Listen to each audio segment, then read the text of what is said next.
When your child feels alone, how can parents help them find joy with friends again? Hey everyone, imagine this. One day your child comes home and quietly says, "I don't have any friends." Hearing that, doesn't it just tug at your heart? You might think, oh, they're probably joking, but then, looking into their eyes, you realize it's no joke. Your child might really be feeling lonely, struggling to make friends or keep friendships alive. Some kids don't even say it out loud, they just carry it silently. As parents, we need to be super observant to catch these signs and step in to support them in time. Today, I want to share with you, from the heart of a parent, what we can do when our kids face this. This isn't just advice, it's real emotions. A heartfelt talk so we can walk alongside our beloved kids together. Why is my child quietly alone? Guys, let's sit down and think about why our kids, especially teens, might end up without friends. It's not as rare as we think. I remember reading a 2018 survey from the US that said about 2% of teens don't have a close friend. We don't have official stats in Vietnam, but just look around at school during break time. You'll see some kids sitting alone. It breaks my heart to watch. So, what's behind this? Sometimes it's just a matter of adjusting, but other times, it could hint at deeper, more serious emotional struggles. Let me walk you through a few reasons that feel so real and relatable. They need time to adjust to a new world. Remember when our kids moved up to middle school or high school? Everything changes so fast. New school, new class, tons of homework. Some kids need extra time to catch the vibe and get comfy with new friends. At this stage, making friends might not be their top priority. I've seen shy kids who want to join in but just need a little longer to open up. They've got a unique personality or hobbies. Some kids are wonderfully different, with interests or traits that don't quite match the crowd. Take my kid, for example. He's loved building car models since he was little and still enjoys Lego as a teen. But in his new class, no one shares that passion. So he stays quiet, unsure how to connect. Doesn't that just hit you right in the feels? They're shy about socializing. Puberty's a wild ride. Hormones are all over the place. And emotions swing like a pendulum. Kids start worrying about what others think of them, feeling like they're not good enough or cool enough. Some get so shy they can't even start a conversation, scared of being turned away. And if it gets worse, that shyness can turn into real social anxiety, a fear of interacting altogether.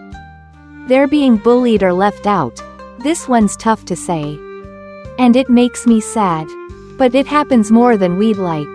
If a kid's being bullied or ostracized at school, other kids might steer clear, afraid of getting caught up in it. Seeing your child alone in a crowd, it's like your heart shatters into pieces. What can parents do when their child has no friends? Alright, friends. Now let's talk about how we can help. The first thing I want to say is, stay calm. Even though we love our kids and worry like crazy, when they're teens, we shouldn't jump in and fix everything for them. We need to be their teammate, not their superhero. Here are some heartfelt ideas I've got. Hope they resonate with you. If they need time to adjust, guys, don't rush them. Avoid pushing with stuff like, "Why don't you hang out with A or B?" Give them space and time to settle in naturally. Every now and then, just casually check in. How was school today? Anything fun happen? Take it slow, they'll come around. If their unique interests make it hard to connect, this is where we get to play wingman. Help them find places where they can meet kids with the same passions, maybe a Lego club, a model building group, or even online buddies first. I once saw a kid who loved drawing perk up after his parents signed him up for an art class and he found his tribe. If they're shy about socializing, this takes patience. If it's just mild shyness, sit down with them and chat. Hey, what scares you about talking to friends? I get it. I was shy too when I was your age. Then gently suggest baby steps. Like chatting with a kind classmate first. But if their anxiety's big and lingers, we might need a pro, like a school counselor or therapist, to guide them through it. Oh, and communication classes can help. But pick ones that are gentle, not pushy, or it could backfire and make them retreat more. If they're being bullied or excluded, man, this one gets me fired up and heartbroken at the same time. We've got to stay cool and handle it carefully. Talk to your kid, get the full story, then reach out to teachers or the school. I've read articles on bullying that say to tread lightly so it doesn't blow up and hurt the kid more. If you need to, dig into resources or call in an expert for backup. Closing words. Friends. Helping a teen who's friendless isn't a quick fix. It might take months, even years, of walking beside them. But the key is to be patient. Love them unconditionally, and trust they'll find their own rhythm in time. And hey, if this journey leaves us feeling overwhelmed or anxious ourselves, don't hesitate to talk to a therapist. We need to be at peace and clear-headed to be the best support for our kids.